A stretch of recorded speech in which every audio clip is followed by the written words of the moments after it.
Hai, saya Muhammad Janwar Hairul Ilhami, NIM 038 dari kelas 2020B.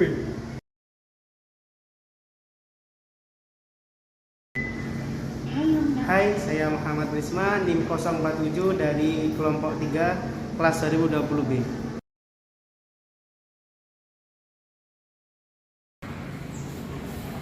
Perkenalkan, nama saya Ahmad Gilang Surya Ramadan, NIM 059 dari kelompok 3, kelas 2020B.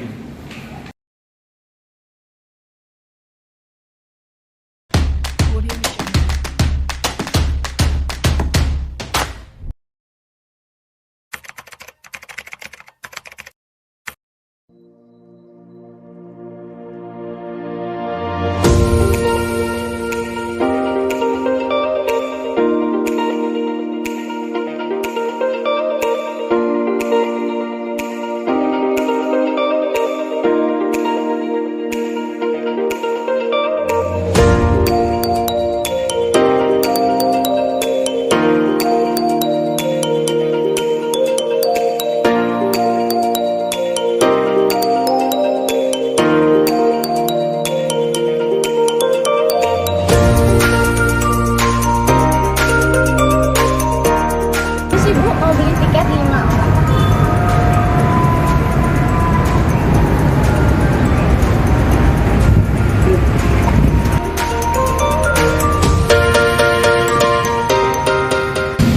Halo, aku Dwi Sulistiarini dari kelompok 3 bersama teman-teman akan membuat mini video di pertemuan kali ini.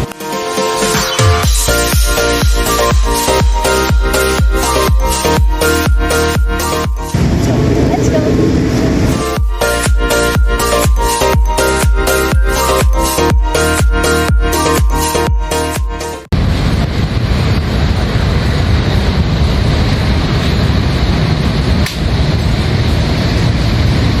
Monumen Kapal Selam Surabaya merupakan salah satu wisata sejarah yang berada di jantung kota Surabaya. Monumen Kapal Selam atau biasa disingkat Monkalsel berlokasi di bantaran Sungai Kalimas, Jalan Pemuda Surabaya, Kecamatan Genteng, Kota Surabaya. Monumen Kapal Selam dibangun atas prakarsa pimpinan TNI Angkatan Laut, Gubernur Jawa Timur, dan para sesepuh kapal selam. Tujuan dari pembangunan monumen ini adalah: pertama, menambah objek wisata bernuansa bahari di Jawa Timur, khususnya Surabaya. Kedua, sebagai sarana pewarisan nilai sejarah yang merupakan cermin kebesaran bangsa Indonesia. Ketiga, sebagai sarana pelestarian nilai-nilai luhur perjuangan bangsa Indonesia dalam merintis, menegakkan, dan mengisi kemerdekaan, serta mengobarkan semangat perjuangan generasi muda untuk berpartisipasi dalam pembangunan nasional. Keempat, sebagai penghormatan kepada pejuang dan pahlawan. Dan kelima, memberi motivasi agar masyarakat lebih mengenal dan mencintai laut.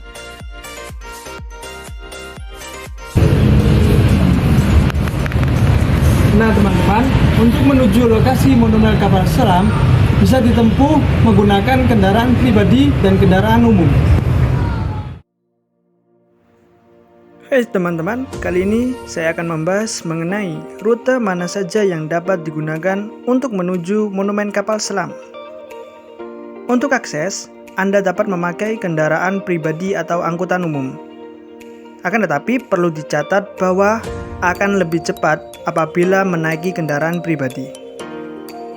Apabila memakai kereta, Anda cuma butuh jalan kaki sekitar 100 meter dari pintu belakang stasiun Gubeng.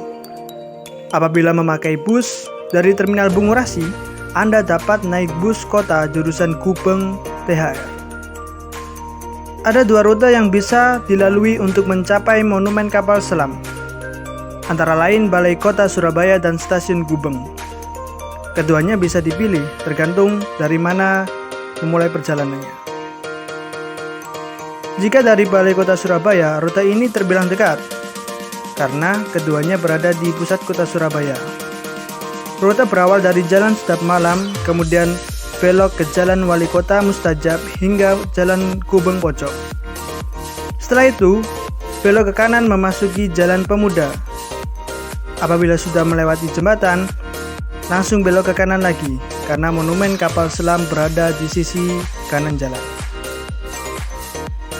Banyak pendatang dari luar kota yang ingin mengunjungi monumen kapal selam. Biasanya, mereka datang menggunakan kereta api dan berhenti di stasiun Gubeng. Dari sini, dapat dilanjutkan dengan berjalan kaki saja.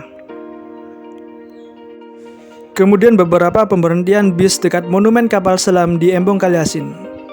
Dari halte Pemuda, sekitar 2 menit perjalanan menuju lokasi. Dari Jalan Kusuma Bangsa, sekitar 3 menit perjalanan menuju lokasi. Dari monumen kapal selam, sekitar 5 menit perjalanan menuju lokasi. Dari Jalan Gubeng Pojok 31 sekitar 7 menit menuju lokasi. Dari Jalan Gubeng Pojok 27 sekitar 8 menit perjalanan menuju lokasi. Dan dari Plaza Surabaya 1 sekitar 13 menit perjalanan menuju lokasi. Nah teman-teman, itu tadi rute akses jalan yang dapat ditempuh untuk menuju monumen kapal selam. Untuk informasi lebih lanjut dan detail perjalanan yang jelas, Anda dapat mengaksesnya di aplikasi Move It. Aplikasi tersebut dapat mempermudah Anda menjelajahi jalanan kota Surabaya.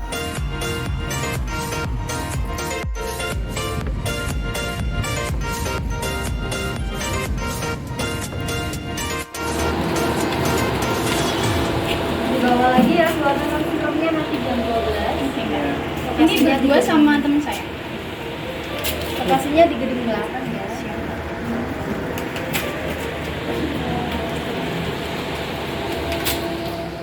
Kita lagi ada di ruang 1. Ruang 1 ini merupakan ruang torpedo di mana di atasnya ini terletak pintu masuk ke dalam ruangan ini. Kita lagi ada di ruang 2. Ruang 2 ini digunakan sebagai tempat tidur petinggi TNI AL.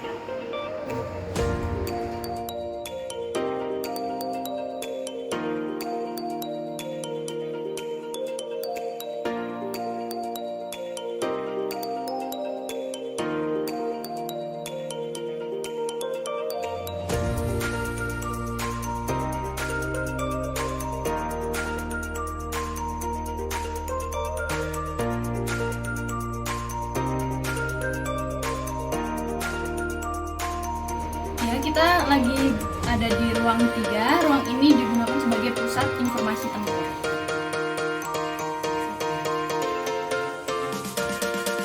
Kali ini kita berada di ruang 4. Ruang 4 ini dimana ruangan sebagai tempat ABK untuk beristirahat, menyimpan makanan, serta tertidur.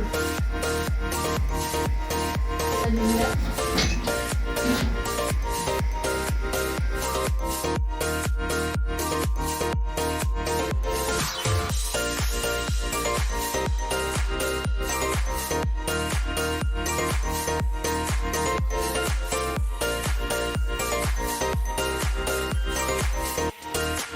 Ini berada di ruang 6. Ruang 6 ini merupakan ruang sebagai penggerak kapal ini.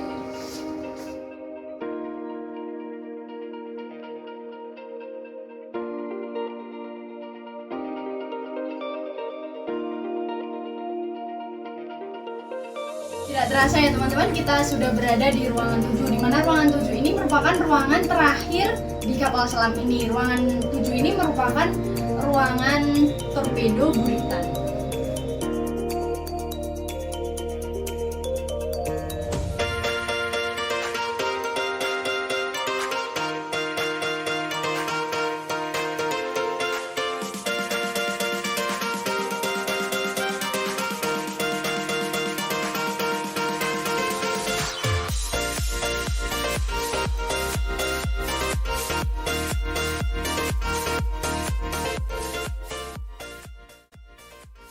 Kemudian di sini terdapat kolam renang, di mana kolam renang ini bisa dapat digunakan untuk berenang anak kecil maupun anak-anak remaja.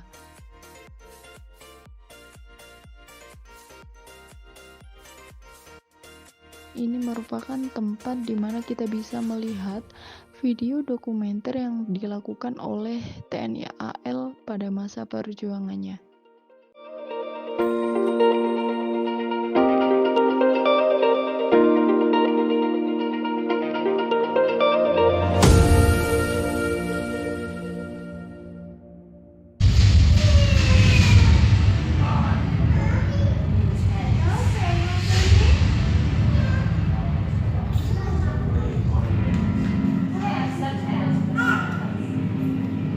Keberadaan kapal selam dilihat dari medan tugas dan sifat pengertiannya yang khas di bawah permukaan air dengan sendirinya memiliki ciri yang khas, baik teknologinya maupun dari kehidupan awalnya.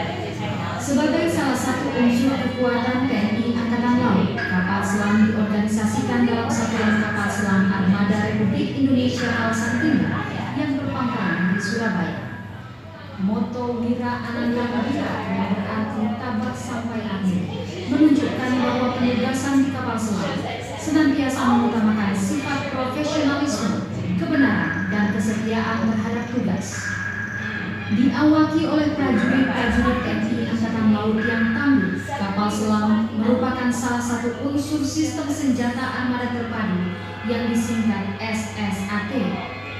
SSAT yang merupakan tulang punggung kekuatan TNI Angkatan Laut terdiri dari unsur kapal, yaitu kapal selam dan kapal permukaan, pesawat udara, marinir, dan pangkalan. Sejarah kapal selam di Indonesia lahir di tengah heroisme perang kemerdekaan dengan dibuatnya kapal selam pertama yang diilhami keinginan menerobos blokade laut Belanda. Tepatnya pada tahun 1947, D. Kinagan, seorang perwira Angkatan Laut Republik Indonesia yang berpangkat kapten, berhasil merancang dan membuat sebuah kapal selam yang berbobot 5 ton. Dengan diawaki sendiri oleh D. Kinagan, kapal selam ini diuji cobakan di Kalibayang, Yogyakarta. Keberhasilan uji coba ini membawa dampak positif bagi perjuangan bangsa Indonesia, terutama dalam menumbuhkan rasa cinta tanah air dan rela berkorban demi tegaknya kemerdekaan Republik Indonesia. Seiring dengan kemajuan teknologi, kemampuan kapal selam terus dikembangkan oleh beberapa negara-negara besar, antara lain Amerika Serikat, Uni Soviet, dan Jerman. Menurut kemampuan daya jelajahnya, kapal selam terbagi atas beberapa kriteria, yaitu ocean going, coastal going, dan rigid submarine. Dari Uni Soviet, salah satu produksinya yang handal dari jenis ocean going yaitu kapal selam Vishnu class. Dengan semakin kompleks tuntutan tugasnya, TNI Angkatan Laut pada tahun 1959 menambah sistem kesenjataannya dengan kapal selam. Tepatnya pada tanggal 12 September 1959, pemerintah Indonesia menerima 2 buah kapal selam Vishnu class dari pemerintah Uni Soviet, masing-masing diberi nama RI Cakra dan RI Nanggala.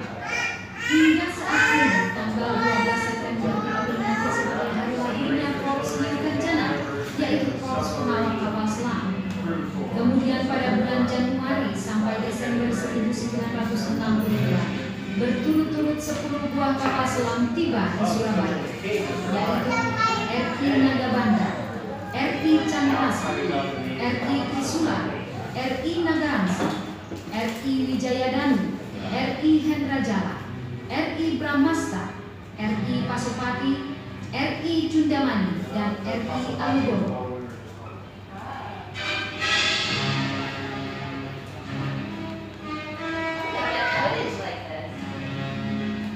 Pada operasi Trikora, pembebasan Irian Barat, kapal selam berperan penting di dalam memberikan tekanan-tekanan psikologis terhadap pihak Belanda yang bercokol di Irian Barat, antara lain melalui operasi pengintaian dan penyusupan ke daerah musuh, dikenal dengan Operasi Antarja, Jaya Wijaya 1, Cakra 1, Alugoro dengan mendaratkan pasukan RPKAD di Tanah Merah Irian Barat, serta Operasi Jaya Wijaya 2. Sejalan dengan perkembangan teknologi, berangsur-angsur kapal selam Whiskey Class digantikan tugasnya oleh kapal selam dari Jerman jenis SS 209. Kapal selam yang masuk ke jajaran TNI Angkatan Laut pada dekade awal tahun 80-an ini berjumlah 2 buah, yaitu KRI Cakra dengan nomor lambung 401 dan KRI Nanggala 402.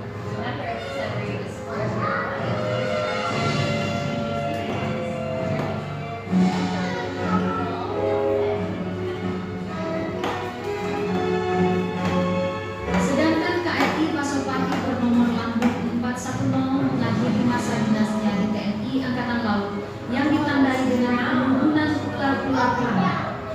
Dengan demikian, selesailah sudah era kapal selam Whiskey Class yang telah turut berjasa bagi kejayaan bangsa Indonesia, dan untuk menghormatinya, dibangunlah monumen kapal selam di kota Surabaya.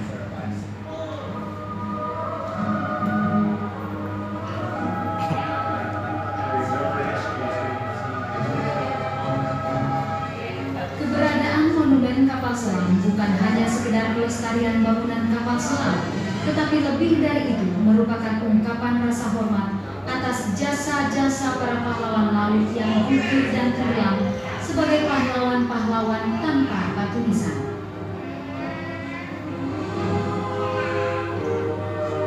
Fisik dari monumen yang menampilkan kapal X KRI Pasopati ini adalah saksi sejarah tentang pengabdian dan profesionalisme prajurit-prajurit Korps Hiu Kencana, sekaligus akan memberi inspirasi dan motivasi bagi generasi muda bangsa untuk mengerti dan tertarik pada kehidupan aspek kelautan sebagaimana kodratnya sebagai bangsa laut.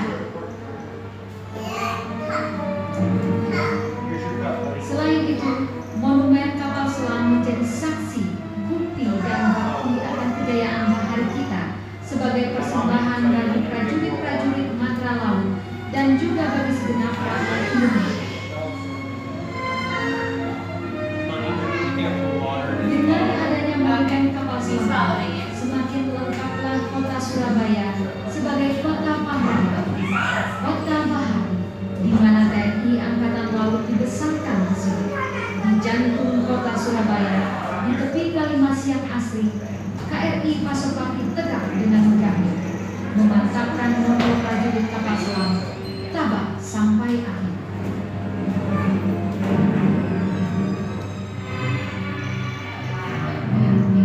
Sementara itu, di tepi Selat Madura, di pinggir kota Surabaya, berdiri pula sebuah monumen kejayaan TNI Angkatan Laut, Monumen Jals Veva Jayamati, yang merupakan salah satu medan dari ungkapan kejayaan kebaharian Indonesia dari masa ke masa.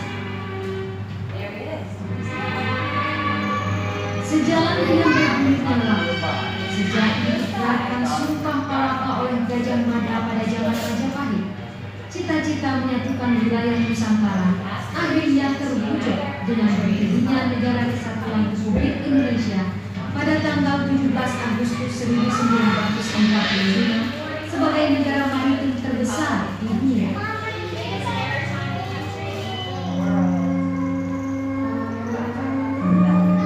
Sebagai negara maritim terbesar, wilayah Republik Indonesia meliputi 17.508 pulau, luas laut minimal 8 juta kilometer persegi dengan panjang pantai 81.000 km.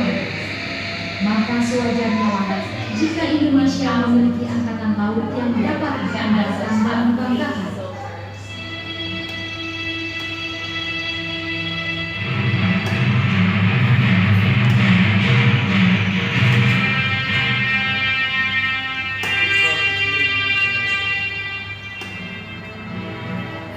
Sejalan dengan perjuangan bangsa Indonesia dalam mempertahankan kemerdekaannya, saat itu pula lahir dan tumbuh TNI Angkatan Laut yang dicikal bakali oleh Badan Keamanan Rakyat Laut atau BKR Laut yang lahir dalam kancah perang kemerdekaan 1945. Pada era tahun 1950 sampai dengan 1959, TNI Angkatan Laut aktif menyumbangkan dan membaktinya dalam menegakkan dan mengisi kemerdekaan.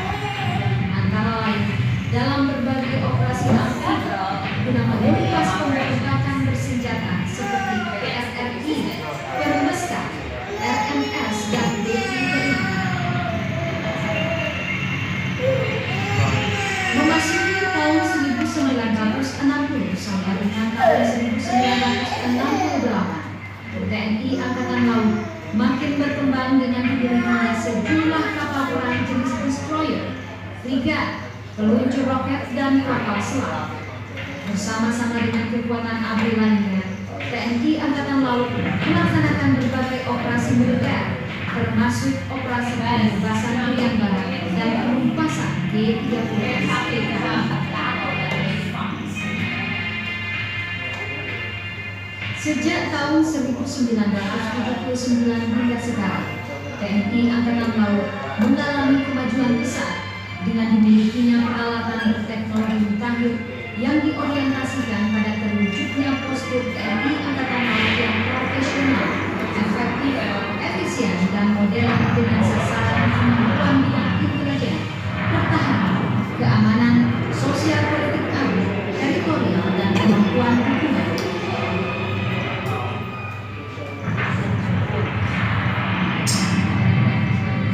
Di samping mengemban tugas pokok selaku penegak kedaulatan dan hukum di seluruh perairan jurisdiksi nasional, TNI Angkatan Laut dalam kapasitasnya sebagai kekuatan sosial politik ABRI turut berperan aktif sebagai inisiator dan dinamisator pembangunan kelautan. Kegiatannya antara lain diaktualisasikan melalui upaya menanamkan semangat jiwa kebahagiaan kepada generasi muda, menyelenggarakan event-event bernuansa kebahagiaan bertaraf nasional maupun internasional, serta memasyarakatkan dan mengembangkan olahraga perairan. Sementara itu, kegiatan yang langsung menyentuh kehidupan masyarakat, TNI Angkatan Laut menunjukkan kepeduliannya lewat program pembinaan masyarakat nelayan dan desa pesisir, mengembangkan kelautan di pondok-pondok pesantren, serta operasi Bakti Surya Baskara Jaya di pulau-pulau terpencil yang dilaksanakan 4 kali dalam setahun, guna ikut membantu mengentaskan kemiskinan masyarakat di daerah sasaran.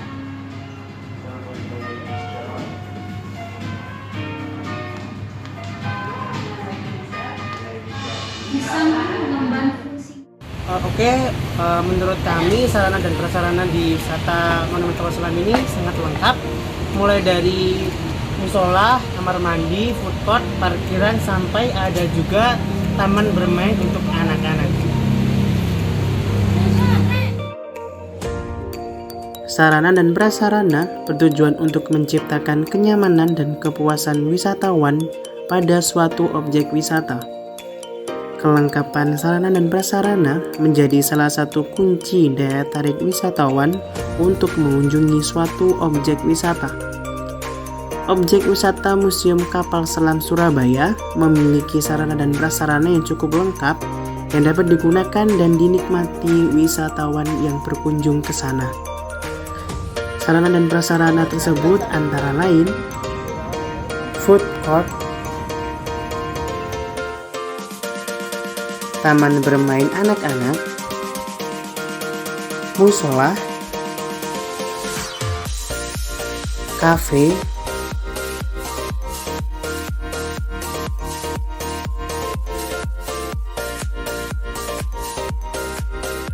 kamar mandi dan WC,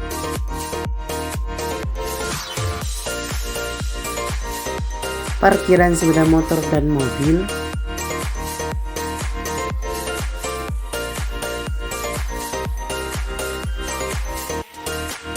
dan ATM Center.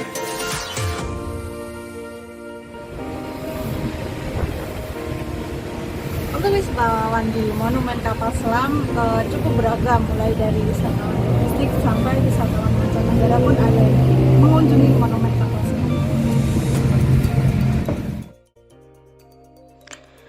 Monumen Kapal Selam Surabaya banyak dikunjungi wisatawan mulai dari anak kecil sampai orang dewasa. Para pengunjung biasanya datang bersama dengan keluarga, teman, ataupun rombongan sekolah.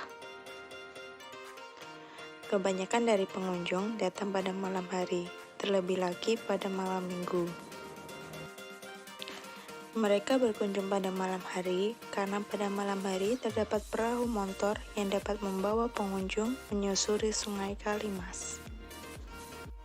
Sedangkan pada siang hari, pengunjung didominasi oleh rombongan sekolah yang sedang melakukan karya wisata.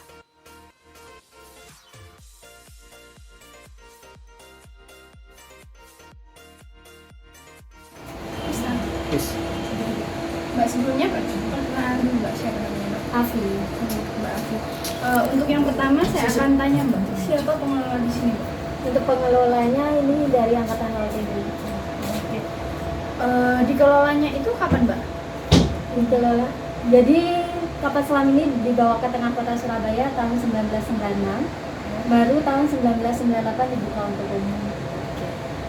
Untuk apa yang dijadikan objek pengelolaannya Mbak? Ya, Apa yang dijadikan objek pengelolaannya? untuk pengelolanya monumen kapal selam ini di sini. Kapal selam ini. Terus bagaimana latar belakang pengelolaan wisata ini? Untuk latar belakangnya kapal selam ini. Jadi kapal selam ini kapal pertama yang dimiliki oleh Indonesia. Dan kapal selam ini dulunya buat pembebasan Irian Barat. Jadi dibuatkan museum di sini. Terima kasih Mbak ya. Iya, sama-sama.